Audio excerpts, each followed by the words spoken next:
j'espère que vous allez bien. Je suis ravie de vous retrouver aujourd'hui pour un update lecture où je vais vous présenter mes 3 dernières lectures et j'ai vraiment très hâte de vous en parler. Dans un premier temps, j'ai lu de mon sang le tome de Destinée par Amanda Hocking chez les éditions Milady et donc que j'ai reçu gracieusement dans le cadre de mon partenariat avec eux et je les en remercie. Donc si vous n'avez pas vu mon avis sur le tome 1, je vous invite à aller dans le petit qui est juste là et là je ne vais pas vous faire le résumé du tome 2 pour ne pas vous spoiler le tome 1 tout simplement. Mais sinon l'histoire de base c'est quoi? Eh bien c'est l'histoire d'Alice qui un soir va se faire cerner par des voyous, elle va être entourée par des voyous et ils veulent l'embêter quoi.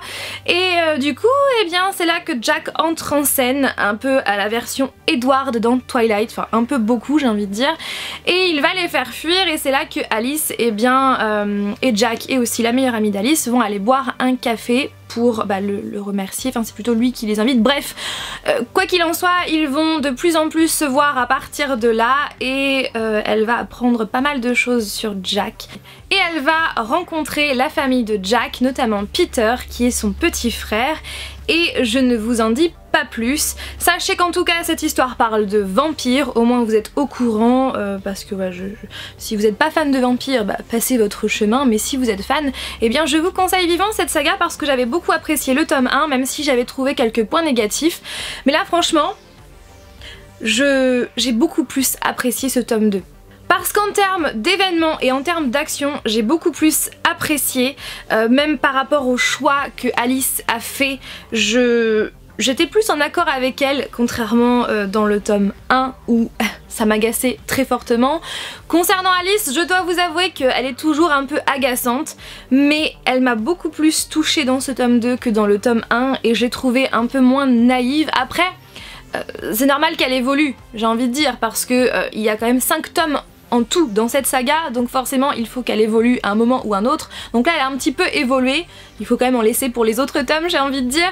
Et puis concernant Jack, j'adore ce personnage, il est toujours mon petit chouchou parce qu'il est bourré d'humour, parce qu'il est simple, parce qu'il donne le sourire et il est hyper méga attachant.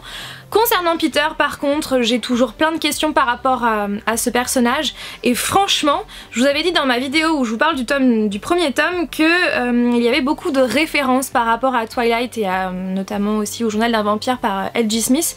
Et bien c'est vrai que Peter et Jack me font énormément penser à Stephen et Damon Salvatore mais avec des rôles inversés. Je ne sais pas ce que vous en pensez si vous l'avez lu mais moi ils me font penser à ces deux personnages là. Comme dans le tome 1 j'ai trouvé que l'histoire est très addictive, que la plume de l'auteur est très fluide, très agréable à lire et sachez que c'est à la première personne du singulier, on est dans la tête d'Alice donc ça moi j'adore quand on est dans la tête de la personne et voilà. Bon en somme j'ai beaucoup plus apprécié ce tome 2 par rapport au tome 1 et c'est avec plaisir que je lirai la suite. Depuis mercredi j'ai terminé La Forme de l'eau par Guillermo del Toro et Daniel Kraus que j'ai reçu de la part de la maison d'édition Bragelonne que je remercie.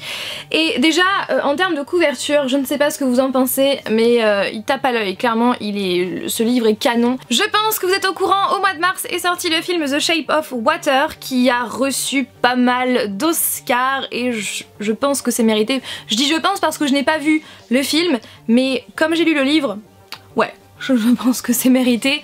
Et d'ailleurs je compte revoir le film maintenant que j'ai lu le livre. Et justement il y a quelques temps, l'un d'entre vous m'a demandé en commentaire mais c'est qui est le premier, le film ou le livre? Eh bien sachez que les deux ont été écrits en même temps et je trouve que c'est plutôt original.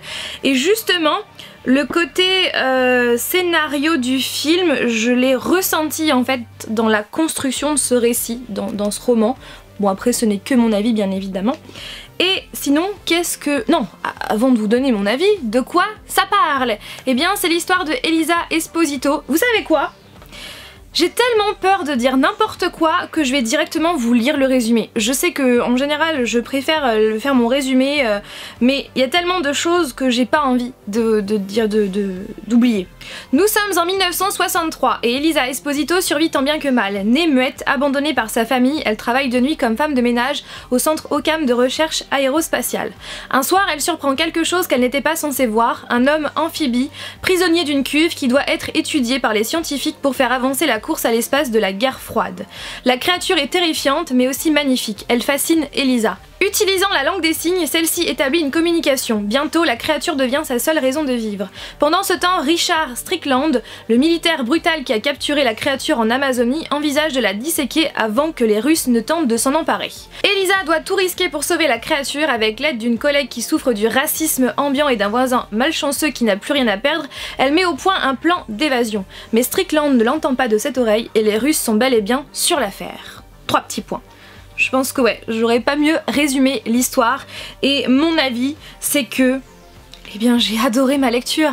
J'ai vraiment adoré ma lecture. Ça je peux vous le dire et j'ai qu'une seule hâte, c'est maintenant de voir le film pour pouvoir comparer. Malgré les petites longueurs que l'on retrouve par-ci par-là dans le roman, j'ai vraiment beaucoup aimé ma lecture. L'histoire entre Elisa et la créature est vraiment touchante et surtout elle arrive progressivement, voilà, ça n'arrive pas comme un cheveu sur la soupe, ça arrive progressivement. C'est plutôt lent mais j'ai envie de dire que ça reste quand même une histoire rythmée. Et comme je vous l'ai dit dans ma vidéo Book Haul, cette histoire ressemble très fortement à La Belle et la Bête, ils s'en sont très fortement inspirés puisqu'on retrouve quasiment, enfin on retrouve le même schéma en fait que dans La Belle et la Bête, c'est-à-dire l'héroïne gentille, la créature, le méchant qui est vraiment très méchant. Bref, on a plein de points communs entre La Belle et la Bête et justement la forme de l'eau.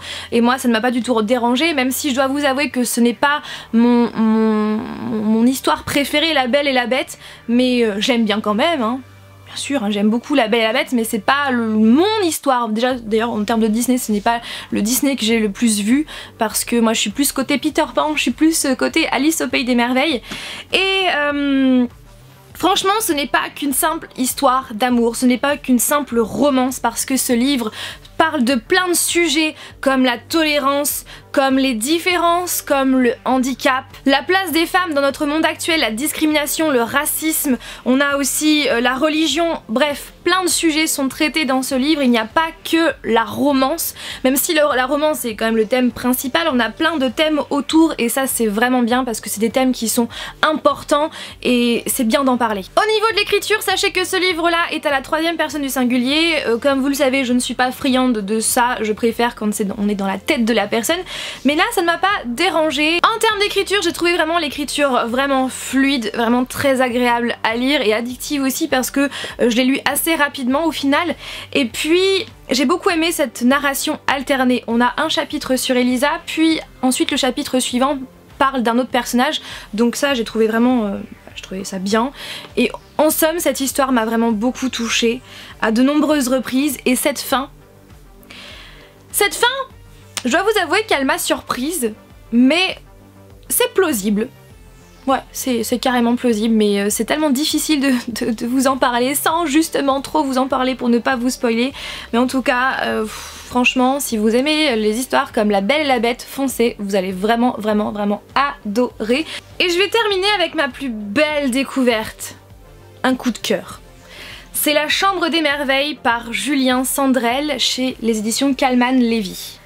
Ce livre-là, je l'ai acheté à Carrefour Market. Je n'achète pas souvent des livres à Carrefour Market parce que c'est vraiment un petit carrefour qu'il y a dans ma ville et souvent la sélection de livres ne m'intéresse pas vraiment.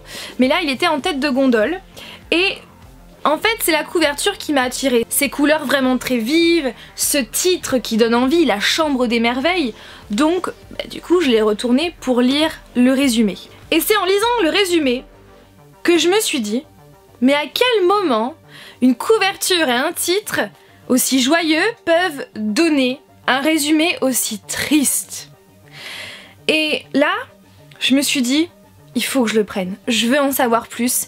Et déjà, je savais que ce livre allait me toucher. Mais à ce point-là, non. Je suis passée par tellement d'émotions en lisant ce livre, vraiment. J'ai pleuré beaucoup. J'ai souri beaucoup. J'ai eu beaucoup d'espoir. J'ai été extrêmement touchée et j'ai eu beaucoup d'affection pour les personnages, donc pour Thelma et pour Louis. puisque c'est l'histoire de Louis qui a 12 ans. Donc sa mère Thelma et donc Louis vont aller à un repas dominical si je ne me trompe pas. Donc Thelma va y aller en voiture et elle va suivre Louis sur son skateboard. Mais avant ça, Louis veut absolument parler à sa maman parce que pour la première fois il est amoureux d'une jeune fille. Et il va absolument partager cela à sa maman. Sauf que sa mère, une fois de plus, est au téléphone avec son patron parce que soi-disant elle a une urgence donc au téléphone, donc elle ne peut pas parler à Louis. Donc Louis va être frustré, en colère et déçu. Donc il va aller sur son skateboard, sa mère est dans sa voiture au téléphone en train de le suivre, et comme il est en colère, déçu et frustré, il va un petit peu accélérer sur son skateboard et c'est là qu'en traversant la rue, et c'est là qu'un camion va percuter Louis de plein fouet et le diagnostic va être sombre. Si dans 4 semaines Louis ne se réveille pas, il va être débranché et donc il va mourir. Thelma, sa mère, qui est donc dévastée, vous le comprenez bien, eh bien elle va aller dans la chambre de Louis et elle va découvrir un carnet qui est situé sous le matelas de Louis. Et ce carnet s'intitule le carnet des merveilles et en fait à l'intérieur Louis a dressé la liste de toutes les choses qu'il aimerait faire dans sa vie. Et c'est là que Thelma va prendre une grande décision. Elle va décider de réaliser toutes les choses qui sont marquées dans cette liste des merveilles pour ensuite en parler à Louis durant ces 4 semaines pour lui prouver que la vie vaut la peine d'être vécue et qu'il doit rester en vie. Et si dans le cas contraire, eh bien, il faut le débrancher au bout des 4 semaines, eh bien Louis aura vécu par le biais de sa mère, par le biais de Thelma, toutes les choses qui sont marquées sur cette liste. Voilà le résumé et vous comprenez bien que ce résumé est hyper triste et c'est vrai que je me suis dit mais à quel moment une couverture comme ça peut donner un résumé comme ça? Même si c'est marqué le livre qui vous fera pleurer de bonheur, je me suis dit mais le résumé est triste, comment ça peut être possible? Eh bien oui, c'est possible. Ce livre, vraiment, il est triste, mais il est beau, il est magnifique, il est émouvant, il est drôle, il est bourré d'amour et bourré d'espoir et rempli de positivité. Dans ce roman, l'auteur a su mettre en avant que le positif, nous l'a raconté avec plein de lumière et non de noirceur. Et ça, je trouve que c'est juste incroyable de faire ça. Et la plume de l'auteur est fluide, c'est rythmé et c'est magnifique à la fois. Et donc c'est à la première personne aussi, j'ai oublié de le dire, mais c'est à la première personne du singulier. Donc on suit les pensées de Thelma, mais pas que. On suit également les pensées de Louis pendant qu'il est à l'hôpital. Et ça, je trouve que c'est une excellente idée parce que ça ajoute de la puissance au récit, ça ajoute de la dimension au récit. Et tout ça, en fait, tout ce que je viens de vous dire, eh bien, je dois vous l'avouer, c'est certes l'un de mes livres préférés de 2018, mais c'est aussi, maintenant il va faire partie de ma liste, de ma très grande liste de mes livres préférés, parce que ce livre est juste génial du début à la fin. Et j'ai tellement... Je pense que c'est le livre qui m'a fait traverser le plus d'émotions, je pense, et autant d'émotions contradictoires. Lisez-le, franchement, sauf si vous n'aimez pas pleurer, bon, ne le lisez pas. Mais quoi qu'il en soit, c'est un livre magnifique, vraiment un livre magnifique. Et la fin, oh mon dieu, j'en ai encore des frissons, vous pouvez pas savoir à quel point, mais je peux pas vous en parler parce que je ne veux pas vous donner l'issue de cette histoire, parce que vous imaginez bien, l'issue de cette histoire c'est quoi? Bah, c'est 2 choix possibles, soit Louis vit, soit Louis meurt, donc je peux pas vous expliquer quoi que ce soit pour ne pas vous spoiler l'histoire, mais waouh, je suis émue, franchement je suis émue parce que c'est vraiment un livre qui est beau, qui est plein de bonnes attentions et plein de positivité malgré la tristesse de l'histoire.